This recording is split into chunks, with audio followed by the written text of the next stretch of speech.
Tadi kita bahas tentang syahadat, rukun Islam yang pertama.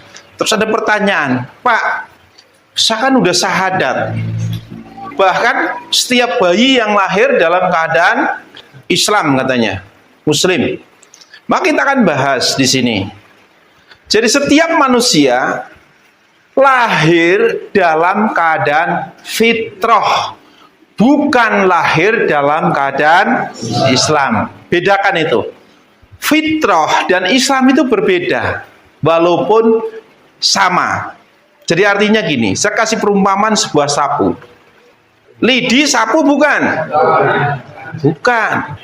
Kalau sapu itu terdiri dari banyak lidi yang diikat. Makanya kalau udah berbentuk sapu, pinjam lidinya.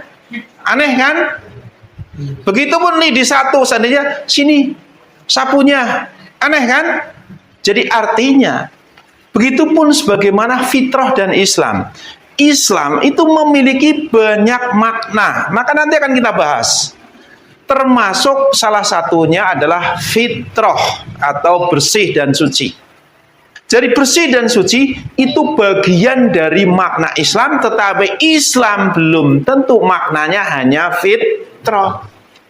Maka Rasulullah SAW beliau bersabda, setiap orang lahir dalam keadaan fitrah, kedua orang tuanya lah yang membuat ia menjadi Yahudi dan Nasrani, seperti lahirnya binatang ternak. Apakah kamu melihat ada kecacatan padanya sampai kamu membuatnya menjadi cacat? Hadis riwayat Bukhari nomor 6599. Jadi ini keterangan di mana setiap bayi lahir dalam keadaan bersih dan suci, tidak memiliki dosa. Bukan Islam. Kalau Islam itu ada syariatnya. Syariatnya itu ya meliputi Al-Quran dan Sunnah. Nggak ada istilah hari ini. Ada nggak bayi, kebanyakan bayi lahir tahu hafal Quran, hafal Sunnah, tahu sholat, tahu zakat, tahu puasa. Ada yang tahu seperti itu? Enggak. Jadi nggak ada bayi yang langsung hafal Quran atau apa, kecuali kehendak Allah ya. Kalau Allah berkehendak, apapun bisa terjadi. Tapi kebanyakan hari ini bayi itu nggak ada yang hafal Quran ataupun hafal hadis. Apalagi bayi begitu lahir langsung sholat, zakat, puasa, haji, begitu. Nggak ada. Jadi Islam itu ada syariatnya. Sedangkan bicara tentang fitrah itu lebih maknanya bersih dan suci. Itu artinya. Terus ada yang bertanya lagi, Pak, dulu sebelum kita lahir ke dunia, bukankah kita sudah dijanji oleh Allah? Iya, betul. Ayatnya ada di dalam Quran surat Al-A'raf ayat 172. Bismillahirrahmanirrahim.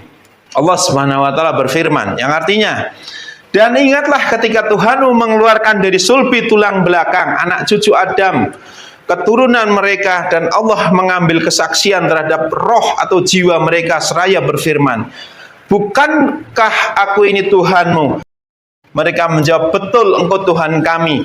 Kami bersaksi, kami lakukan yang demikian itu agar di hari kiamat kamu tidak mengatakan, sesungguhnya ketika itu kami lengah terhadap persaksian ini. Jadi ini persaksian di alam jiwa, di alam ruh, bukan di alam dunia. Sebelum kita lahir ke dunia. Jadi perjanjian di sisi Allah adalah perjanjian kepada jiwa akan kesanggupan dan kesiapan mengikuti ujian kita di dunia. Siap nggak melalui ujian di dunia?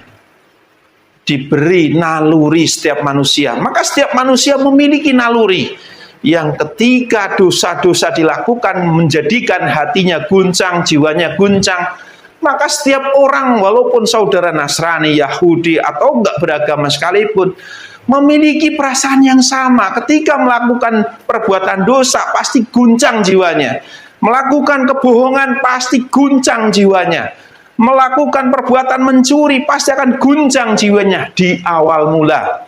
Tapi kalau dosa yang diulang-ulang, yang dilakukan kembali akan menghilangkan, menutup hati seseorang tersebut. Jadi pertanyaannya gini, Saudara, ingat gak waktu dijanji di hadapan Allah tersebut? Enggak. Kita ingatnya hanya memiliki naluri saja. Ketika berbuat salah kita merasa guncang. Jadi kita enggak ingat. Ada yang mengatakan ingatan kita dihapus. Ya enggak lah. Karena apa?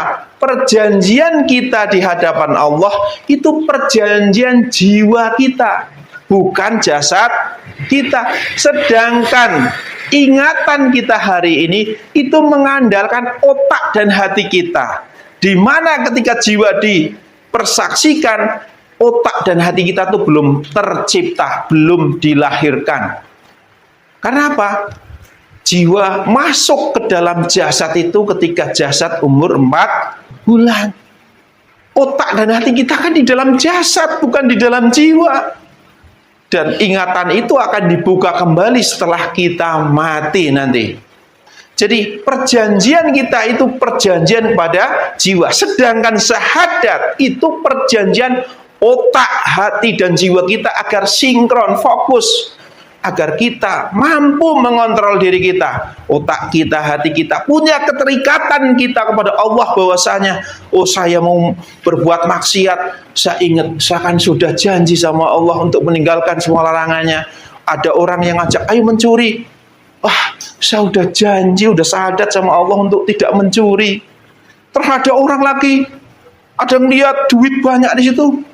Kita udah terikat sama Allah bahwasanya kalau bukan hak milik kita nggak boleh memiliki.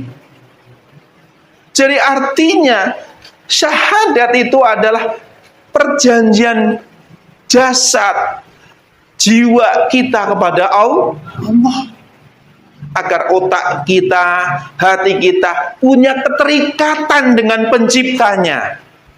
Kalau ayat ini bicara tentang ikatan jiwa kepada penciptanya, makanya beda.